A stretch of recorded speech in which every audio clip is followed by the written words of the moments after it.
Hello, dear students. Today we will do the chapter Footprints Without Feet. Two boys on a street in London were surprised to see fresh, muddy footprints of barefoot feet on the steps of a house. The boys were fascinated that the fresh footprints were appearing without anyone being present. They keep on following the footprints till they disappeared. The footprints had been made by Griffin, a scientist who had discovered how to become invisible by swallowing certain rare drugs.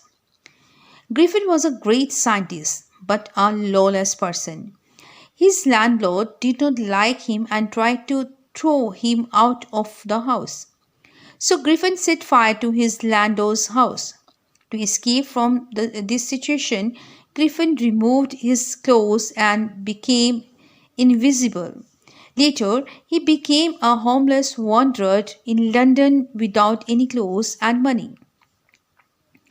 Griffin managed to escape from the observation of two keen boys. As the weather was bitterly cold in London, Griffin decided to slip into a big London store for warmth. The store was closed at night. Griffin wore some warm clothes, shoes, an overcoat, and a hat. He ate cold meat and drank some coffee from the kitchen of the restaurant and then went to sleep on a pile of clothes. When Griffin woke up next morning, the shop assistants had already arrived at the shop. On being seen, Griffin panicked and started running. As he was being chased, he again took off his newly found clothes. Consequently, he found himself invisible and naked in the chill again. Griffin reached Drury Lane and entered into a shop that sold theoretical items. Little later, he came out wearing bandages, dark glasses, a full nose, big bushy whiskers, and a large hat. Then he attacked the shopkeeper to escape and also robbed his money. After robbing the shopkeeper, Griffin left London and took a train to the village of Appling. As he booked two rooms in an inn belonging to Mr. Hall.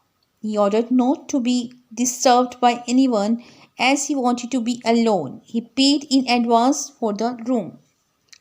Soon the money that Griffin had stolen from theatrical company was finished. He lied to assure the staff at inn that he was going to receive a check, but he stole money from clergyman's desk. Hearing the sound of money being stolen, the landlord and his wife came to check but could not find anyone in the room. On the same day of stealing money, Mrs. Hall found Griffin's room open, with his bandages and clothes laying around.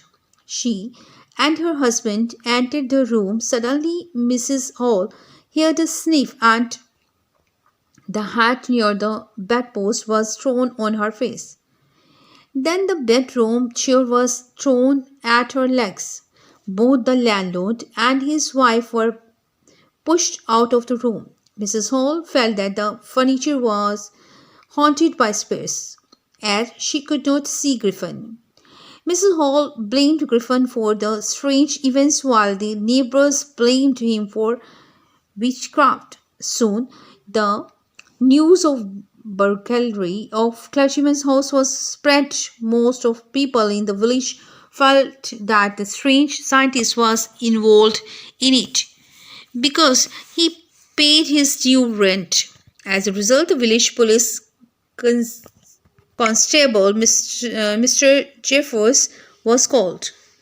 Mrs. Hall went to Griffin and inquired what he had been doing with her chair in the room. She also inquired about how he came out of an empty room and entered a locked room. Griffin lost his temper and decided to show her everything. He threw all of his bandages, spectacles, whiskers, and his nose. People who had gathered were horrified to see the headless man. When Constable Jeffers had arrived, he was surprised to know that he had to arrest a man without a hat. Yet he tried to catch him. Griffin removed all that he was wearing to become invisible. The constable was trying to catch a man he couldn't see. Some people tried to help Jeffers but were hit by a blow they could not see. Soon Jeffers was knocked unconscious and Griffin ran away. So this is your chapter, Footprints Without Feet. So dear students, let's do some of the extracts from this chapter. This time he decided to try the stock of a theatrical company in the hope of finding not only clothes but also something that would hide the empty space above the shoulders. Shivering with cold, he hurried to Drury Lane, the center of the theatre ward. He soon found a suitable shop. He made this way invisible upstairs and came out a little later wearing bandages round his forehead, dark glasses, false nose, big bushy side whiskers, and a large hat. To escape without being seen, he callously attacked the shopkeeper from behind, after which he robbed him of all the money he could find. So our first question is, when did he decide to try the stock of a theatrical company? Option A, when he became clothless while escaping from the staff of the big London store. Option B is when he could not find clothes in the big London store. Option C, when he became clothless. Option D is none of the above. So our correct option is option A. According to the story Footprints Without Feet, Griffin, the man mentioned in the extract, decided to try the stock of theatrical company after he lost his clothes while escaping from the staff of the big London store who were chasing him. The phrase made his way means that Griffin, option A, moved backwards. Option B, found his way to escape that Drury Lane. Option C, moved forward towards the theatrical company. Option D, moved ahead towards the owner of the show. Our correct option is option C. The phrase made his way means that Griffin moved forward towards the theatrical company. Select the most appropriate option based on 1 and 2. Number 1, Griffin was shivering with cold. Number 2, it was midwinter in London. Option A, 2 is the cause of 1. Option B, 2 is true and 1 is false. Option C, 2 is false and 1 is true. Option D, 2 is the result for 1. Our correct option is option A, 2 is the cause for 1. Griffin was shivering with cold because it was midwinter and he didn't have any clothes on his body. Which of the following things that Griffin wore from the theatrical company? Number 1, bandages round his forehead. Number 2, dark glasses. Number 3, false nose. Number 4, big bushy side whiskers. Number 5, a large hat. Option A, 1, 2 and 5. Option B, 2, 3, 4 and 5. Option C, 1, 3 and 4. Option D, 1, 2, 3, 4 and 5. Our correct option is option D. According to the extract, Griffin came out of the theatrical company wearing bandages on his forehead, dark glasses, fake nose, big bushy side whiskers, and a large hat. Hence, option D is the correct answer. From the following options, identify Griffin's intention behind callously attacking the shopkeeper. Option A, to enjoy. Option B, to hurt. Option C, to deceive. Option D, to escape. Our correct option is option D. Griffin wanted to escape the shop. That's why he attacked the shopkeeper from behind. Extraordinary affair, the clergyman kept saying for the rest of the day.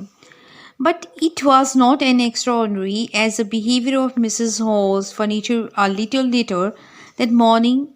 The landlord and his wife were up very early and were surprised to see the scientist's door wide open.